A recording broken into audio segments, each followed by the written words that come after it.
ஆதலால் கர்த்தர் நிமித்தம் கட்டுண்டனமாகிய நான் உங்களுக்கு சொல்லுகிற புத்தி என்னவெனில், அப்ப இப்ப என்ன புத்தி? நீங்க வர்த்தி பீப்புளா உங்க காலிங்ல மாறணும். உங்க அழைப்புல நீங்க யாரா மாறணும்?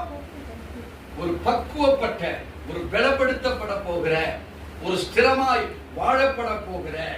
அப்போ நான் உங்களுக்கு சொல்லுகிற புத்தி என்னவெனில், நீங்கள் அழைக்கப்பட்ட அழைப்புக்கு பாத்திரவான்களாய் நடந்து, ஃபர்ஸ்ட் உங்களை அழைத்திருக்கிற தேவன் அந்த அழைப்பின் பாத்திரமாய் நடப்பதற்கு உங்களை நீங்க ஒப்பு கொடுக்கணும்.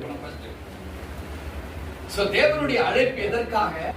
வார்த்தையை கேட்பதற்காக மாத்திரம் நாம் இங்கே அழைக்கப்படவில்லை. இங்கே வேதம் சொல்லுகிறது, நான் உங்களுக்கு சொல்லுகிற புத்தி என்னவெனில், நீங்கள் அழைக்கப்பட்ட அழைப்புக்கு பாத்திரவான்களாய், I have to be a vessel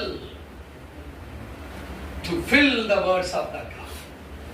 நான் ஓட்ட பாத்திரம் அல்ல, ஒரு நல்லதொரு பாத்திரமாக நான் யாராக இருக்க வேண்டும்? அவருடைய வார்த்தைகளை அதை காத்து நடத்தப்படுவதற்கு நான் அழைக்கப்பட்டிருக்கிறேன்.